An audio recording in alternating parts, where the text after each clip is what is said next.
नमस्कार, आपण पाहत आहात एक्सक्लुझिव्ह न्यूज. गेवराई येथून मी बालाजी जगतकर. वंचित बहुजन आघाडीचे अधिकृत उमेदवार अशोक हिंगे पाटील यांचा गेवराई येथे झंझावाती संपर्क अभियान दौरा. गेवराई विधानसभा मतदारसंघातून अशोक हिंगे पाटील यांना सर्वाधिक मताधिक्य देणार तालुकाध्यक्ष पप्पू गायकवाड यांची जनसंपर्क मेळाव्यातून घोषणा. येथे आज अशोक हिंगे पाटील यांच्या प्रचारार्थ कार्यकर्त्यांचा संवाद मेळावा घेण्यात आला. गेवराई तालुक्यातील सर्वच पदाधिकारी कार्यकर्ते मोठ्या संख्येने या मेळाव्याला उपस्थित होते. वंचित बहुजन आघाडीचे लोकसभेचे अधिकृत उमेदवार अशोक हिंगे पाटील यांची उमेदवारी जाहीर झाल्यानंतर आज गेवराई येथे विराम हॉटेलमध्ये मोठ्या संख्येने कार्यकर्ते उपस्थित होते. त्यामध्ये गेवराई तालुक्यातील सर्वच वाड्या वस्ती तांड्यावरील लोक उपस्थित होते. अशोक हिंगे पाटील यांच्या उमेदवारीने प्रस्थापित लोकांच्या पायाखालची वाळू सरकली असून 2019च्या लोकसभा निवडणुकीत गेवराई विधानसभा मतदारसंघात मोठे मताधिक्य मिळाले होते. 5 वर्षात गेवराई विधानसभा मतदारसंघात वंचित बहुजन आघाडीची संघटन बांधणी करताना सर्कल गल आणि बूथ बांधणी पूर्ण झाल्यामुळे वंचित बहुजन आघाडीचे लोकसभेचे उमेदवार अशोक हिंगे पाटील यांना मोठ्या मताधिक्याची लीड दिल्याशिवाय शांत बसणार नाही, अशा शब्दात तालुकाध्यक्ष पप्पू गायकवाड यांनी सांगितले आहे. विद्यार्थी दशेपासून अशोक हिंगे पाटील हे सतत सामाजिक चळवळीत सक्रिय सहभाग नोंदवला आहे. त्यांनी मराठा आरक्षणाच्या प्रश्नावर अनेक वर्षापासून आवाज उठवला आहे व रस्त्यावरची लढाई लढवली आहे. वंचित बहुजन आघाडीने दिलेली प्रत्येक जबाबदारी त्यांनी संपूर्ण मराठवाडाभर यशस्वीपणे पार पाडली आहे. त्याचीच पावती त्यांना मिळाली आहे. वंचित बहुजन आघाडीच्या रूपाने एक तगडा उमेदवार आज मैदानात उतरला आहे. बीड जिल्ह्यातील राजकीय चित्र पालटण्यासाठीची ताकद त्यांच्यामध्ये आहे. काही दिवसापूर्वी भाजपत असणारे आज राष्ट्रवादीकडून तिकीट घेऊन लढवत आहेत. म्हणजेच हे प्रस्थापित सर्व एकच आहेत. त्यांना फक्त मोदीला मोठं करायचं आहे. मोदीच्या विरोधात प्रचंड या देशात लाट निर्माण झाली आहे. मोदीला सत्तेवरून खेचण्यासाठी सर्वसामान्य सरसावला आहे. केंद्र सरकार हे फसव्या घोषणा देऊन लोकांना फसवत आहे, मतं मागत आहे. आता त्यांना मागण्याचा नैतिक अधिकार नाही, अशा शब्दात त्यांच्यावर टीका करण्यात आली आहे. आज गेवराई संध्याकाळी प्रत्येक तालुक्यामध्ये अगोदर आपल्या कार्यकर्त्यांच्या बैठका होतो. अनेक अनेक गेवराई तालुक्याचे वातावरण आपल्या वंचित बहुजन आघाडीमध्ये प्रवेश करणार आहे. पण त्यांच्यावर कार्यकर्ता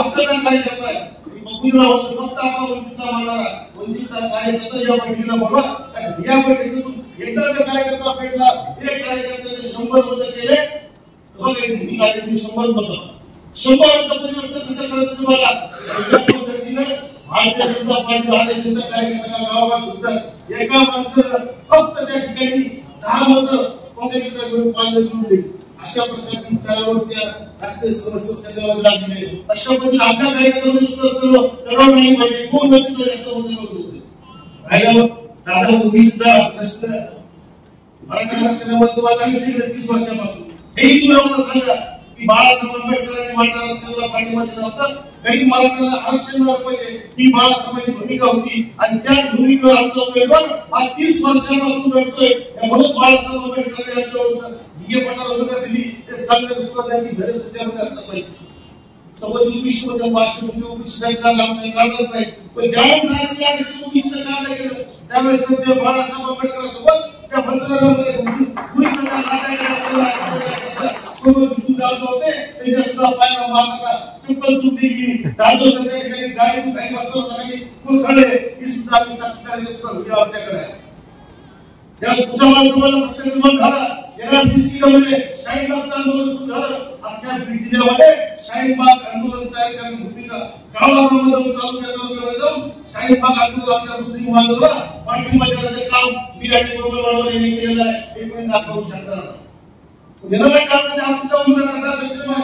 सर्व जाती धर्माबरोबर भूमिका विकासाची दृष्टी असणारा आमचा उमेदवार बाळासाहेब आंबेडकर दिलाय. त्याची जाहिरात आणि चर्चा जेवढं पाऊस बोलणाऱ्यांचे जर बोलणाऱ्यांचे कानाला भूमिकाच नाही. त्यासाठी बोललं पाहिजे, चर्चा केली पाहिजे, पाळणं बसलं पाहिजे, जेवणात बसलं पाहिजे. आपली चर्चा घेऊन पाहिजे. ढोकळेसारखे भूमिका बोलणारे कार्यकर्ते गावागावामध्ये बोलले पाहिजे. काय करायचं संघासाठी मोठं सगळं आपली काळजी आपले पाहुणे आपले गावे आपले मित्र परिवार या ठिकाणी सांगायचं बाळासाहेब आंबेडकर जे सांगतील ते धोरण बांधणी देतो अशा पद्धतीने काम करायचं वेळ भरपूर आपल्याकडे पण आपण मात्र गावाकडे आपल्या कार्यकर्त्यांना ती एकदा उभा करायचा वापर करणार ज्या दिवशी उमेदवारांना करायचा 21 तारखेला 22 तारखेला सुजाता आंबेडकर किंवा स्वतः आंबेडकर आणण्याबरोबर माझ्या फॉर्म भरण्यासाठी येणार आहेत त्या सभा ती मिरवणूक अति भव्य दिवस झाली पाहिजे त्यासाठी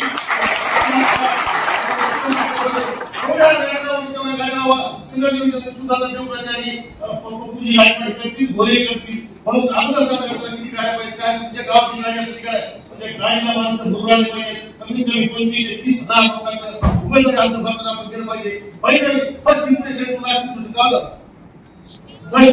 फर्स्ट इम्प्रेशन व्हायला घेऊन त्या ठिकाणी आपण जेवणाची व्यवस्था करायला पाण्याची व्यवस्था करायला रुग्णाची व्यवस्था त्या ठिकाणी आपल्या माता उभी म्हणून काय होतं त्यांनी गैरसमज होऊ नये इतपत काही घराला शिकवलेली हिंगे पाटील आहे याबद्दल तुम्ही बिनधास्त राहा कुठल्या येणाऱ्या काळामध्ये तुमच्या कुठलाही या पंडितांना दादागिरी केली आता पंडितांवर वाचून सगळं घातलं त्या पंडितांना काय करते सगळं माझ्यापासून तयार करते तुमचे महेश दाभाडे सचिन मोठे दीपक कातकरे श्रीराम वारकडे सगळे गाडी माझ्यापासून तयार होते राष्ट्रपतीचं नाव येतं तुमच्या अंगावर गेलं मग स्त्रीची काळजी करू नका दुसऱ्या काळामध्ये काही भविष्य प्रश्न असतील दादासारखा माणूस आपल्या पाठीवर उभा आहे मराठा आरक्षणाच्या आघाड्यामध्ये आम्ही सातत्याने आमच्या सोबत आहे धनगर समाज आरक्षणामध्ये मुस्लिम समाजाची पार्टीचे आरक्षण झालं पाहिजे यासाठी बाळासाहेब आंबेडकरांच्या माध्यमातून आम्ही जिल्हाधिकारी कार्यालयात ज्यावेळेस धन्यवाद करून गेलं ते बीड शाखे बघितलं बीड शाखे मुसलमान म्हणजे काँग्रेस भाई कुछ नहीं करती राष्ट्रवादी कुछ नहीं करती लेकिन बाळासाहेब आंबेडकर त्या ठिकाणी बाळासाहेब आंबेडकर तुम्ही आमच्या आरक्षणासाठी लढताय पण येणाऱ्या काळामध्ये आता आमच्या जवळचा माणूस कोण असेल ते वंचित बहुजन आणि बहुजनाच्या जवळ असेल असा जवळचा ते घाबरले ते कोण निघून येते कोण राहते काय होतं असा सुद्धा विचार सुरू आहे उमेदवार कसा आहे आणि मागचा राष्ट्रवादी उमेदवार होता 15 दिन में भाजपा के साथ रहो उसके एक साथी अजित पवार है एक साथी लखनऊ में उसको तुम उसके ऊपर आओ वीडियो लगा के बस वीडियो उसका भेजना पड़ेगा आणि ज्यांच्या आमच्या पोस्ट आहे त्याच्या माझ्या पोस्ट आहे त्या सगळ्यांनी शेअर करायच्या कारण हे करत असतो उमेदवार मी आहे मी करत असताना विचार करून त्या पोस्ट केल्या जातात त्या पोस्ट उचलायच्या जेवढा सोशल मीडियावर ट्रेंड होईल तेवढा निश्चितपणे आपला सोशल मीडियाच्या माध्यमातून सुद्धा आपला प्रचार आणि प्रसार होण्याचा वेळ कमी आहे येणाऱ्या काळामध्ये आमचे काही कलाकार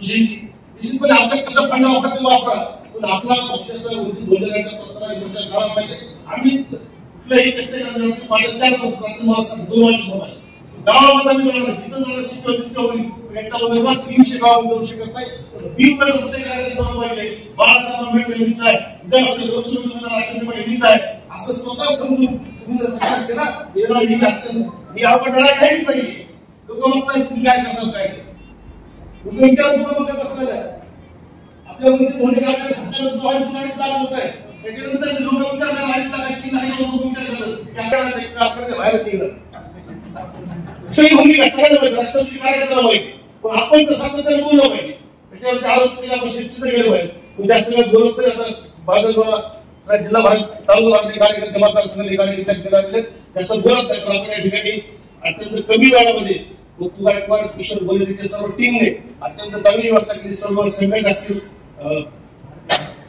महिला आघाडी असेल किंवा अजून बौद्ध आश्रमी पदाधिकारी असतील युवा पदाधिकारी असतील ते सगळे जाऊन आलात सगळ्यांचं स्वागत करतो आभार व्यक्त करतो आणि थांबतो आणि आपलं चिन्ह जे आहे ते निवडणूक पर्यंत 28 तारखेला आहे फॉर्म पर्यंत 27 फेब्रुवारी 28 आपल्या चिन्हावर होईल 28 तारखेला चिन्हावर होईल त्या दिवसात आपले बॅनर पोस्टर आपण बाहेर आपण त्या ठिकाणी काढावं एवढं त्या ठिकाणी सांगतो थांबतो जय शिवराय जय भीम